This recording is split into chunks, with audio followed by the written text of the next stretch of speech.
कल ये सवाल किया गया, इंस्टा पे ये क्वेश्चन आया और जिन लोगों को नहीं पता जनाब, इस सेगमेंट का या इस मामले का जो प्रोग्राम का ये हिस्सा होता है, इसमें हम करते ये है कि मेरे इंस्टाग्राम पे आप मुझे सवालात भेजते हैं और वहाँ से फिर मैं उनको पिक करता हूँ। आपका नाम नहीं लेता, आपकी आइडेंटिटी डिस्क्लोज नहीं करता due to your privacy concern, और फिर आपके सवाल का जवाब दे देता हूँ। तो कोशिश करते हैं हम वो सवाल उठाएं, वो टॉपिक उठाएं, वो मुद्दा उठाएं जिस पे कहीं बात नहीं होती है। जब बात होती भी है तो पर्टिकुलर एक तरह से होती है। कल जनाब मेरे इंस्टाग्राम पे मुझे मैसेज ये मौसूल हुआ और मैंने कहा जी मैं डेफिनेटली उसके ऊपर बात करूँगा एंड आई होप कि अब वो जो शख्सियत हैं वो ये प्रोग्राम सुन रही होंगी। सवाल ये किया गया कि ज़िशान मेरे हालात बहुत ख़राब हैं और जैसा कि आपको पता है कि पाकिस्तान में जो इस वक्त सिचुएशन चल रही है इन्फ्लेशन की, जॉब मेरे पास अभी मेरे से जॉब गई है, मैं रिलीज़ कर दी गई हूँ अपनी जॉब से। मेरे पास जो पैसे हैं, जो सेविंग है, वो इतनी है कि मैं उम्रे पर जा सकती हूँ और मेरा बहुत दिल है कि मैं उम्रे पर जाऊँ और अल्लाह का घर देखूँ, अल्लाह के नबी सल्लल्लाहु अलैहि वसल्लम का जो रोज़ा है उसकी ज़ियारत करूँ, वहाँ पर दुआ करूँ और अल्लाह ताला जो है मेरे लिए रिस्क के दरवाज़े खोल दें और अल्लाह ताला जो है वो मेरे लिए कोई सबब बना दें। तो मैंने जिससे भी पूछा है उसने मुझे यही कहा है कि हाँ ये एक बेहतरीन सोच है, ये एक बेहतरीन अमल है, आपको ये ज़रूर करना चाहिए। लेकिन ज़िशान मैं चाहती हूँ कि आप मुझे बताएं कि मुझे इसके बारे में क्या करना चाहिए। अच्छा जी, अब ये हो गया सवाल तो बहुत आसान है और जवाब इसका बहुत ही आसान होता है। मैं कहता जी बड़ी खूबसूरत सोच है आपकी, बिस्मिल्लाह करें जी, जहाज़ पे कदम रखें, मेरे लिए भी दुआ कीजिएगा, बल्कि वापसी पे अजवा खजूर और पानी भी लेकर आइएगा। लेकिन अब मुश्किल ये है कि हमारे लिए ना बहुत सारी चीज़ों को इल्यूजन बनकर दिखाया गया है। हमें बहुत सारी चीज़ें जो अल्लाह ने नहीं कही हैं, अल्लाह ने ना आपसे वो कही हैं कि आप वो करें, लेकिन एक इल्यूजन बनाकर हमारे जहन में डाल दी गई है। अब किसी प्लानिंग के तहत डाली गई है या नहीं डाली गई वो एक बात की बात है। अब चूंकि जो आपने सूरत हाल बताई है कि आपकी जो पूरी सेविंग है, आपके पास 2.5-3 लाख रुपए और आजकल अगर आप उम्रे की बात करती हैं तो तकरीबन 2.5-3 लाख में ही उम्रा होता है, 2,70,80,000 रुपए में होता है। यानी कि जब आप वापस आएंगी तो आपके अकाउंट में कुछ नहीं होगा। और आपने ये भी कहा कि आपके पास जॉब नहीं है, तो यानी कि जब आप वापस उम्रे से आएंगी तो आप बिल्कुल बैंकक्रप्ट हुई होंगी, आपके पास इतने पैसे नहीं होंगे कि अगर आप खुद सेल्फ डिपेंडेंट हैं तो अपने आप को सर्वाइव करवा सकें। अगर आपने जॉब भी ढूंढनी है, फॉर एग्जांपल अगर आपको 1-2 महीना जॉब नहीं भी मिलती है तो आप सर्वाइव कर सकें। एक जो टिपिकल आंसर है वो तो जैसे मैंने आपको बताया, जो आप शायद मेरे से एक्सपेक्ट भी कर रही होंगी या आपको शायद सुनने में भी अच्छा लगे कि हाँ बिल्कुल बड़ा एक दलेरी का फैसला आप कर रही हैं। लेकिन मुझे ऐसा लगता है कि आपको थोड़ा सा जज्बात का जो बहाव है उसको कम करके अपना एनालिसिस करने की ज़रूरत है, अपना फाइनेंशियल एनालिसिस। देखें, आप वहाँ पर जाती हैं, यही जो आपके पास थोड़ी बहुत सेविंग है ये लेकर आप उम्रा कर लेती हैं, आप जो है रोज़ा रसूल की ज़ियारत कर लेते हैं, आप वापस आ जाती हैं। आप वहाँ पर ये दुआ करती हैं कि जनाब मेरी जाते ही नौकरी लग जाए। आप वापस आती हैं, नौकरी नहीं लगती है। अब इससे होगा क्या? इससे होगा ये कि आप एक स्ट्रेस अपनी जिंदगी में ले आई हैं, बजाय इसके कि कोई चीज आपको खुदा के करीब करती, वो आपकी जिंदगी में एक स्ट्रेस ले आएगी। अब यहां पर एक चीज जो बड़ी इंपॉर्टेंट है, जो कि समझने से ताल्लुक रखती है। अल्लाह ने आपसे ये जरूर कहा कि आप उम्रा करें, अल्लाह ने आपसे ये जरूर कहा कि आप हज करें, लेकिन अल्लाह ने आपसे ये नहीं कहा कि आपके अकाउंट में सिर्फ इतने ही पैसे होंगे, आप हज कर सकते हो या उम्रा कर सकते हो तो मेरी तरफ आ जाए। अल्लाह ने कभी ये नहीं कहा आपसे। कोई एक हदीस, क्योंकि जाहिर है देखें कुरान और हदीस ये दो चीजें हैं, इसके अलावा तीसरी कोई चीज नहीं है जिसके थ्रू अल्लाह की बात हम तक पहुंची हो। ऐसा ही है ना, या रसूल खुदा सल्लल्लाहु अलैहि वसल्लम की हदीस है या कुरान है। तो कहीं पर भी ऐसा नहीं है कि आप बिल्कुल इस तंगी की हालत में हो तो आप मेरे पास आ जाए। खुदा हर जगह मौजूद है, वो खाना काबा में भी मौजूद है, वो आपके पाकिस्तान में भी मौजूद है, वो आप दुबई चले जाएंगे वहाँ पर भी मौजूद है। ठीक है, तो सबसे पहले मैं कतन ये नहीं कह रहा कि आप ना जाएं, ना मैं आपके हौसले को तोड़ना चाहता हूँ, लेकिन मैं आपसे ये ज़रूर कहूँगा, चूँकि अब आपने मशवरा मांगा है तो ये मेरा फ़र्ज़ है कि मैं आपको वो मशवरा दूँ जो कि मुझे लगता है कि बेहतर है। आप अपना एनालिसिस करें कि क्या वापस आने के बाद क्या वापस आने के बाद अगर 1-2 महीना आपकी नौकरी नहीं भी लगती है तो क्या आपके पास इतने फाइनेंसेस मौजूद हैं कि आप अपने आप को सपोर्ट कर सकोगे? आप वो 1-2 महीने का पीरियड क्रॉस कर सकोगे?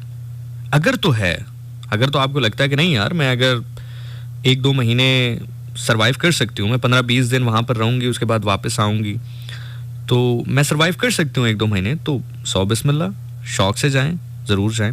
लेकिन अगर आपको लगता है कि नहीं, मैं इस माइंड के साथ जा रही हूँ कि मैं जाऊँगी और वापस आऊँगी, तो एक अपॉइंटमेंट लेटर एयरपोर्ट पे ही बंदा लेके खड़ा होगा कि जी जनाब आप उम्रा करके आए, ये लें अपॉइंटमेंट लेटर और कल से ही आ जाएं, 3 लाख रुपए आपकी तनख्वाह है, तो ये ना तो प्रैक्टिकल है। होने को हो सकता है, देखें, होने को तो कुछ भी हो सकता है। होने को तो आपका 7 करोड़ रुपए की लॉटरी भी निकल सकती है।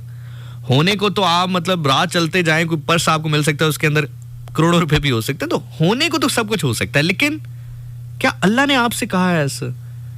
मतलब जिसके लिए आप जा रही हैं वहां पे, अल्लाह ने आपसे कहा है, रसूल खुदा ने आपसे कहा है कि मेरी तरफ आओ तो इतनी परेशानी के साथ आओ कि वापस जाकर अगर 15 दिन भी सस्टेन ना कर पाओ तो परेशानी का शिकार हो जाओ। ऐसा नहीं है। हम अपने सारे काम जो है जब बड़े सुकून के साथ करते हैं, हमने गाड़ी लेनी हो तो हम बड़े तरीके के साथ, प्लानिंग के साथ पैसा जमा करते हैं, फिर वो गाड़ी लेते हैं क्योंकि हमें पता है अब हमने इसको मेंटेन भी करना है। कभी आपने कोई ऐसा बंदा देखा है कि जिसके पास 10 लाख हो और उसने 10 लाख की गाड़ी ले ली और पेट्रोल के पैसे उसके पास ना हो? अगर उसके पास 10 लाख है, वो 5-6 लाख की गाड़ी लेता है, फिर बाकी पैसे उसकी मेंटेनेंस के लिए रखता है। हमें क्या जरूरत है कि हम वो अमल कर लें जिसके बारे में, और अमल भी ये वो है कि अल्लाह ने कहा है कि कोई साहिब इस्तिताअत है तो करे। मतलब हज अगर आप साहिब इस्तिताअत हैं, अब आप हैं या नहीं है वो आपने खुद डिसाइड करना है, लेकिन जो कि आपने गिवन सर्कमस्टांसेस दिए, मैं उसके ऊपर बात कर रहा हूं। अब यहां पर एक और चीज भी है, आप इसके ऊपर रिसर्च भी कर लीजिएगा, जितनी मैंने की है उससे तो ये बात मेरे मंजरे आम पर आई है।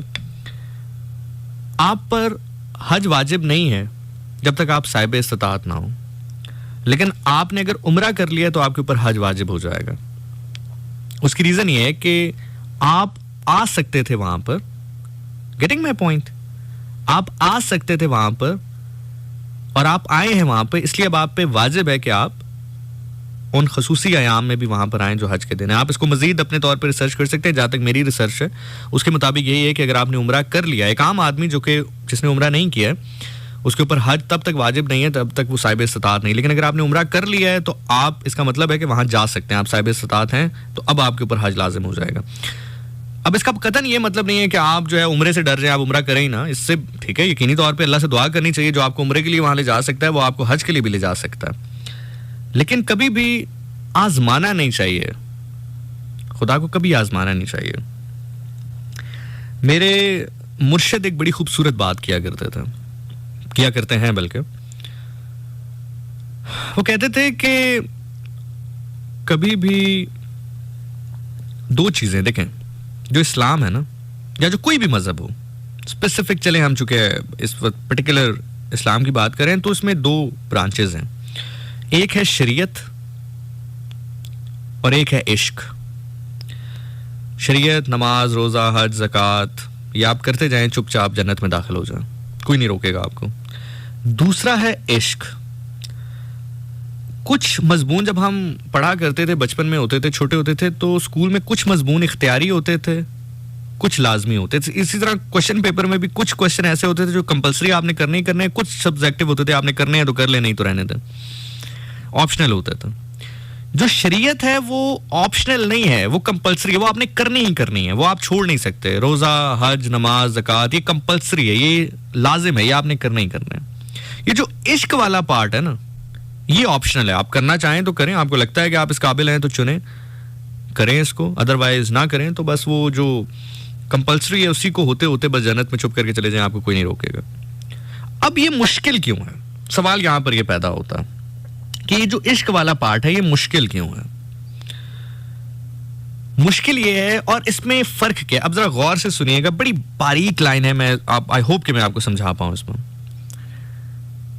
शरीयत में आप अल्लाह से मांगते हैं, ठीक है, शरीयत में आप अल्लाह से मांगते हैं, अल्लाह से फरमाइश करते हैं कि अल्लाह मुझे ये दे दे, मुझे ये दे दे, मुझे ये दे दे।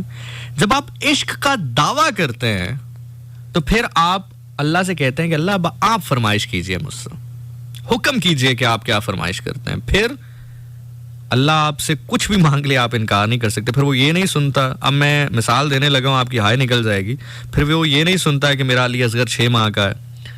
फिर वो ये नहीं सुनता कि मेरा अली अकबर जो है वो तो बिल्कुल शबीए रसूल है सल्लल्लाहु अलैहि वसल्लम। फिर वो ये नहीं सुनता कि मेरा ज़ोरे कमर जो है वो गाजी है। फिर वो ये नहीं सुनता। फिर जब उसकी फरमाइश है, जो उसकी ख्वाहिश है, जो उसका हुक्म है, उसकी तामील होती है। फिर तो इसलिए आप अपने आप को अगर तो इस पॉइंट पर समझते हैं कि नहीं जी आई कैन डू दिस, सौ बिस्मिल्लाह, आप कश्तियाँ जलाएं और पहुंच जाएं वहां पर। लेकिन अगर आपको ये लगता है ना कि कुछ चमत्कार हो जाएगा अचानक से, मैं फिर कह रहा हूं देखिए होने को तो कुछ भी हो सकता है, लेकिन इस थॉट के साथ अगर आप जाएंगे और वापस आके खुदा ना करे कुछ ऐसा मुमकिन ना हुआ आपके साथ, जो कि प्रैक्टिकल जो हालात हैं वो काफ़ी मुख्तलिफ हैं, काफ़ी टफ है। और ख़ास तौर पे जब आपके बैक एंड में सेविंग ना हो, आपका कुशन आपके पास ना हो, तो बहुत सारे मामलात बड़े डिस्टर्ब हो जाते हैं आपके लिए, बहुत ज़्यादा डिस्टर्ब हो जाते हैं। तो फिर आपके लिए यही जो आपका एक अमल है जो कि खुशी का बायस होना चाहिए, जो कि मोहब्बत का, इश्क का जज्बा सरशार करना चाहिए जिसको आपके अंदर, वही आपके अंदर एक स्ट्रेस, एक मुश्किल, एक अजीब सी कैफियत आपके अंदर ले आएगा। अच्छा, बहुत सारी चीज़ें ना हम सिर्फ कहने के लिए भी करते हैं कि हमें जी फ़लाँ जगह से मोहब्बत है, फ़लाँ जगह से मोहब्बत है, ऐसे मोहब्बत है, वैसे मोहब्बत है, हमारा दिलो जान कुर्बान। या अक्सर हम नातों में भी पढ़ते हैं कि हम वहाँ जाके वापस नहीं आएंगे, ढूंढते ढूंढते लोग थक जाएंगे। लेकिन पहले तो बात यह है कि ठीक है, जिसने ये लिखी है बड़ी खूबसूरत लिखी है और मोहब्बत के जज्बे में सरशार होकर लिखी है, लेकिन आप जब वहाँ पे जाएंगे ना, आपका वीज़ा ख़त्म होगा तो वो आप उधर कोई थकता नहीं, वहाँ पे आपको पकड़ेंगे और डिपोर्ट करेंगे वहाँ से। चाहे आप उनको कहते रहे जी मेरा बड़ा इश्क है, जी मेरा बड़ा इश्क है रसूल खुदा के साथ, कहेंगे भाई आपका इश्क अपनी जगह पर, वीज़ा आपका एक्सपायर हो गया, वापस जाएँ अब, ठीक है। आप कहें जी मैं बड़ा आशिक हूँ खुदा का, कहें जी आशिक आप अपनी जगह पर हैं, लेकिन आप वापस जाएँ। क्यों? आप उससे पूछें भाई क्यों? मैं तो आशिक हूँ खुदा का, मैं तो आशिक हूँ उसके रसूल का, मुझे क्यों यहाँ से निकाल रहे हो? तो वो आपको तंग आकर ही कहेगा अगर आप आशिक हैं तो आशिक आप वहाँ पर भी रह सकते हैं, खुदा वहाँ पर भी मौजूद है, रसूल खुदा वहाँ पर भी मौजूद है। तो फिर समझ रहे हैं मेरी बात को? तो कभी भी वो छलांग मत मारें जो कि आपको मारने को कहीं नहीं गई। समझ रहे हैं आप मेरी बात? मतलब आपको अगर कुर्बानी के लिए चौपाया इस्तेमाल करने के लिए हुक्म दिया गया है कि आप कोई भी चौपाया जानवर लें, कोई भी से मुराद गाय, बकरा, ऊंट, वो जानवर जो कि हलाल है, चौपाया जानवर लें, उसको कुर्बान कर दें। आप कहें नहीं जी मैं तो, मेरी जो हैसियत है वो तो बकरे की है, लेकिन मैं करूंगी ऊंट। तो अल्लाह कहेगा मैंने तो आपसे नहीं कहा कि आप करें, मैंने तो कहा था कि जो आपकी इस्तात है आप वो करें। जिसके लिए आप वो अमल करना चाह रही हैं पहले उसकी सुने ना।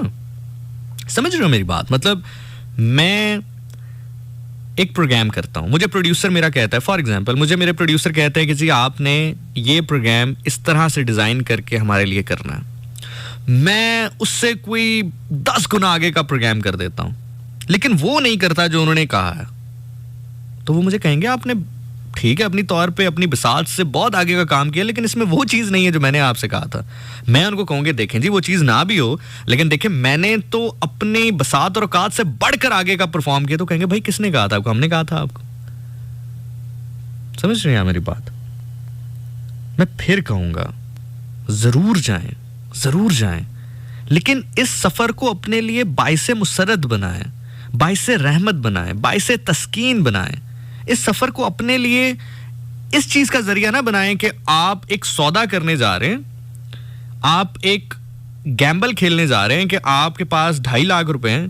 2.5 लाख रुपए में या तो आप 3 महीने सर्वाइव कर सकते हैं और 3 महीने नौकरी ढूंढ सकते हैं, या फिर आप 2.5 लाख में उम्रा कर सकते हैं और उम्रा करके वापस आ गए। आप बस वहाँ जाके अल्लाह से दुआ करें अल्लाह मेरे पास जो पैसे थे मैं लगा के तेरे पास आ गई हूँ, तेरे घर आ गई हूँ, अब मैं वापस जाऊँगी तो भाई मेरे पास जॉब होनी चाहिए। और अगर वो आपको ना मिले तो फिर आपके लिए मसले मसाइल पैदा हो जाए। और यही लोग जो आपको आज मुबारकबादें दे रहे होंगे ना, या कह रहे होंगे वाह भाई वाह क्या बड़ा काम किया, बड़ा काम किया, वही आप लोगों को आपको बाद में फिर वही लोग कह रहे होंगे कि यार तुम सब्र ही कर जाती थोड़ा, या ये कर लेते, वो कर लेते, मामलात ऐसे हो जाते, मामलात वैसे हो जाते। ठीक है, तो इसलिए just take a deep breath. ये जो जज्बात का एक उभार है ना आपके अंदर इस टाइम पर, मैं समझ सकता हूँ। देखिए, हमारा जो इश्क है रसूल खुदा सल्लल्लाहु अलैहि वसल्लम के लिए, हमारा जो चाहत है, तड़प है अल्लाह के लिए, मैं यकीनी तौर पर, फिर जो ख़ास तौर पे इंसान टूटा हुआ हो, फाइनेंशियल क्राइसिस में हो, तो इंसान टूटा ही होता है ना। अगर आप मेरे से पूछें तो इंसान सबसे ज़्यादा टूटता ही तब है जब उसको फाइनेंशियल क्राइसिस होते हैं। उसकी वजह होती है ना, उसकी वजह यह है कि जब आपके ऊपर फाइनेंशियल क्राइसिस आते हैं तो आपके अपने जो कह रहे होते हैं कि हम तो जनाब आपके कदमों के थले बेच सकते हैं, हम तो हैं ही आपके, हम तो छुरी ले और हम पे चला दें, वो आपके इस तरह खिलाफ हो जाते हैं, इस तरह आपके खिलाफ बातें करते हैं कि आप हैरान हो जाते हैं कि यार ये वही बंदा है जो मेरे लिए क्या कुछ करने को कह रहा था और वही आपके खिलाफ हो जाता है। तो जब आप फाइनेंशियल क्राइसिस में होते हैं, आप दुखे हुए होते हैं, टूटा हुआ दिल होता है, तो आपका वो भी उभार होता है, वो भी जज्बात की एक जो कह लें कि फ्रीक्वेंसी बड़ी हाई होती है। तो सबसे पहले तो इन तमाम तर फ्रीक्वेंसीज को क्लोज करें और अपने आप से बात करें, अल्लाह ताला से बात करें। आप दिल से उसको बुलाएं, वो यहां पर भी आपके पास आ जाएगा। आप दिल से रसूल खुदा सल्लल्लाहु अलैहि वसल्लम को पुकारें, उनकी तालीमात को समझने की कोशिश करें, वो यहां पर भी आपके लिए कारआमद हो जाएंगी। इसके लिए ज़रूरी नहीं है कि आप जो है एक बहुत बड़ा गैम्बल खेलें और एक ऐसा फैसला कर लें जो कि बाद में आपके लिए परेशानी का बायस बने। और अक्सर मैं जो गुफ्तगू आपसे कर रहा था, देखें इस दुनिया में, अब मेरा आप लोगों से सवाल है, ठीक है, जल्दी से जैसे मैं सवाल करूं तो मुझे कमेंट करके इसका जवाब दीजिएगा। आप लोगों को क्या लगता है कि इस दुनिया में सबसे खूबसूरत जगह, खूबसूरत शहर या मुल्क बीइंग अ मुस्लिम आपके लिए कौन सा है? कौन सा होना चाहिए?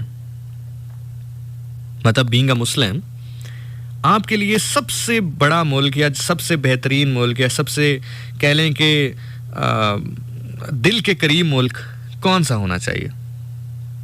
यकीनी तौर पर यस, जवाबात आना शुरू हो गए हैं। बिल्कुल सभी कह रहे हैं जी सऊदी अरब। बिल्कुल ठीक कह रहे हैं आप। उसकी वजूहात हैं, वहाँ पर अल्लाह का घर खाना काबा मौजूद है। ज़ाहिर है मुसलमानों के लिए उससे बड़ी तो कोई जगह मौजूद नहीं है दुनिया में। रसूल खुदा मौजूद है। रसूल खुदा सऊदिया में है तो इसलिए वो हमारे दिल के करीब है। अगर वो टर्की में होते तो टर्की हमारे दिल में करीब होता, क्योंकि रसूल खुदा सल्लल्लाहु अलैहि वसल्लम की वजह से सऊदिया है ना, खाना काबा की वजह से सऊदिया है ना। सऊदिया की वजह से खाना काबा या रसूल खुदा सल्लल्लाहु अलैहि वसल्लम का रोज़ा तो नहीं है। सो इसलिए बिल्कुल आप सही कह रहे हैं कि यहाँ पर अब आप मेरे साथ एक पेज पे आएगा, अगली जब मैं बात कर रहा हूँ आप बिल्कुल दूसरी विकेट पे खड़े होंगे। आपको एकदम मेरी बात समझ में आ जाएगी मैं कहना क्या चाह रहा हूँ, मैं एक्सप्लेन क्या करना चाह रहा हूँ। तो बीइंग अ मुस्लिम हमारे लिए सबसे मुकद्दस जगह होनी चाहिए सऊदी अरब। और इंसान की जिंदगी में सबसे बड़ा पॉइंट कौन सा होता है, सबसे बड़ा मरहला कौन सा होता है, उसकी सबसे बड़ी खुशी कौन सी होती है? सबसे बड़ी खुशी होती है जब वो बाप बनता है या माँ बनती है। ऐसे ही है ना, इंसान की जिंदगी में जब औलाद आती है, ऐसे ही इंसान की जिंदगी में जब औलाद आती है तो ये उसके लिए सबसे बड़ा मरहला होता है। उसके लिए मेरा ख्याल से ये एक ऐसा अमल है जो कि दूसरी साइड पे सबसे खूबसूरत शहर उसका कौन सा है, सबसे खूबसूरत दिल के करीब मुल्क उसका कौन सा होना चाहिए? सऊदी अरब, मदीना, मक्का। और सबसे बड़ा काम या खुशी या मरहला उसके लिए होनी चाहिए जब उसकी औलाद दुनिया में आती है। ऐसे ही है, ये दो चीजें हो गई। अब आते हैं प्रैक्टिकल लाइफ की जानिब। मुझे बताएं कितनी दफा आपने ये सुना है कि किसी की औलाद होने वाली है और वो सऊदिया चली गई हो या चला गया हो, अपनी बीवी को लेकर सऊदिया चला गया हो कि चलो जी बच्चे की पैदाइश वहां पे करते हैं, बाइस से रहमत होगी। मदीना में जाके पैदाइश करते हैं या मक्का में जाके कर, सऊदिया में किसी मुल्क में जाके चलो किसी भी शहर में कर लेते हैं, सऊदिया की किसी भी रियासत में कर लेते हैं, वहां पे ताकि बाइस से रहमत हो हमारे लिए। कितनी दफा आपने सुना? 0.01% भी नहीं सुना होगा। अब आए दूसरी साइड पे। अब मैं आपको नाम लेके बड़े बड़े सेलिब्रिटीज बता सकता हूं, ठीक है? आपके अपने खानदानों में आपको बहुत सारी मिसालें मिल जाएंगी।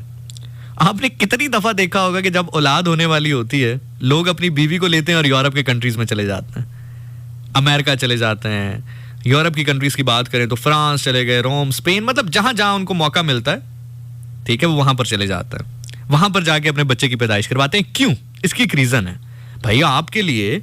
तो बीइंग अ मुस्लिम, समझ रहे हैं मेरी बात को? समझ रहे हैं ना? जरा इसको जज्बात को साइड से रख के सोचेंगे तो आपको सारी डायमेंशन समझ में आएगी कि हमें इल्यूजन में फंसाया कैसे गया है। भाई बीइंग अ मुस्लिम तो हमारे लिए सबसे बड़ा जो जगह है वो तो सऊदिया है। और मजे की बात है कि यूरोप जाना मुश्किल है बच्चे की पैदाइश के लिए भी, अगर आप जाना चाह रहे हैं या इवन आम विजिट के लिए भी। जाहिर है जब आप जाते हैं तो आप ये थोड़ी बताते हैं कि जी हम जो है वहाँ पे इस काम के लिए जा रहे हैं, वो आप तो अपनी तरफ से वो यही उनको बताते हैं विजिट के लिए आए, और प्लानिंग आपकी ये होती है कि वो कुछ डेज वैसे वहाँ पर आ जाएं जहाँ पर पैदाइश हो जाए और फिर वहाँ पे मामला चल पड़े। तो यूरोप का वीज़ा लेना मुश्किल है, अमेरिका का वीज़ा लेना मुश्किल है, इंग्लैंड का वीज़ा लेना मुश्किल है। सऊदीया को तो बहुत आसान है, मतलब सऊदीया तो आप इवन उम्रे के लिए अप्लाई कर लें तो वो आपको वीज़ा दे देता है आराम से, आपका 3-4 दिन में वीज़ा आ जाता है।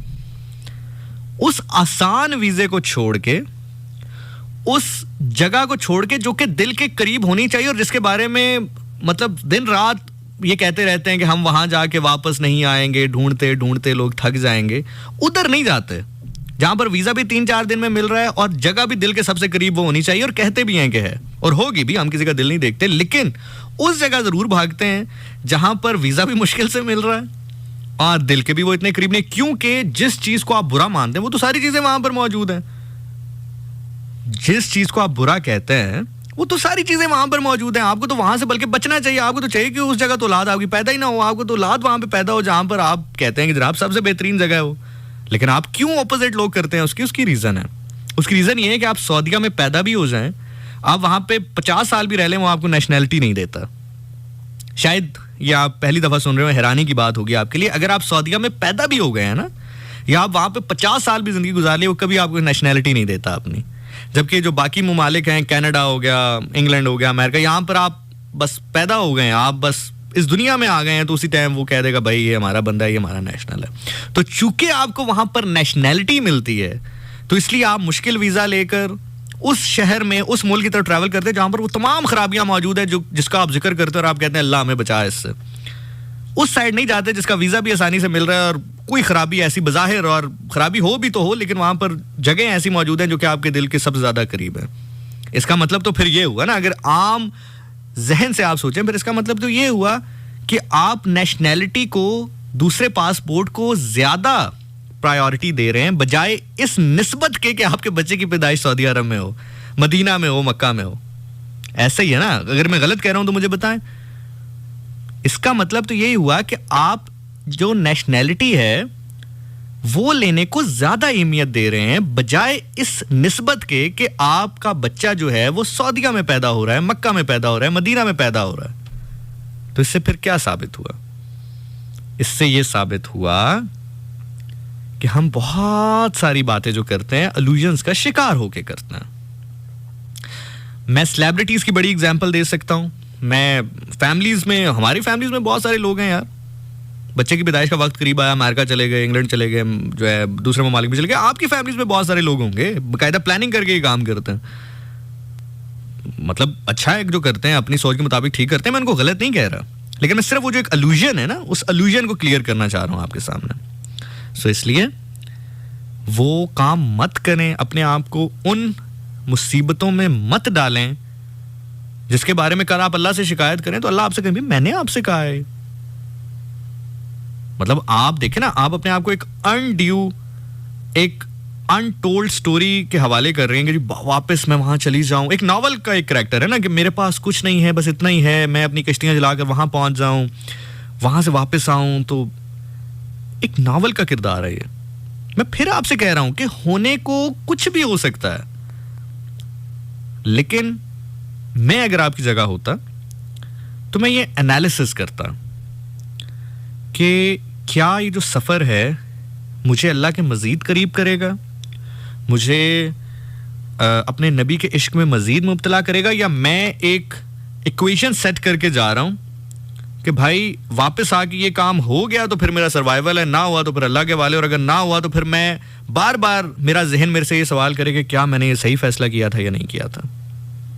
So just sit back, relax, थोड़ा सा सोचें कि क्या आपके पास इतने फाइनेंसेस मौजूद हैं कि खुदा ना करे अगर आपको 1-2 महीने मजीद भी सर्वाइव करना पड़ गया वापस आके, तो क्या आप कर सकते हैं? अगर तो जवाब हाँ है तो बिस्मिल्लाह पढ़ें, लेकिन अगर आपको लगता है कि नहीं ऐसा नहीं है तो फिर जे रब मिलदा नातियां तोतियां ते मिलदा डडुआं मच्छियां, जे रब मिलदा जंगल वेले ते मिलदा गावां वछियां, जे रब मिलदा विच मसीते ते मिलदा चिमचिड़कियां, बुल्ले शाह ਰੱਬ ਉਹਨਾਂ ਨੂੰ ਮਿਲਦਾ। ਬੁੱਲੇ ਸ਼ਾਹ ਰੱਬ ਉਹਨਾਂ ਨੂੰ ਮਿਲਦਾ, ਨੀਤਾਂ ਜਿਨ੍ਹਾਂ ਦੀਆਂ ਸੱਚੀਆਂ, ਨੀਤਾਂ ਜਿਨ੍ਹਾਂ ਦੀਆਂ ਸੱਚੀਆਂ।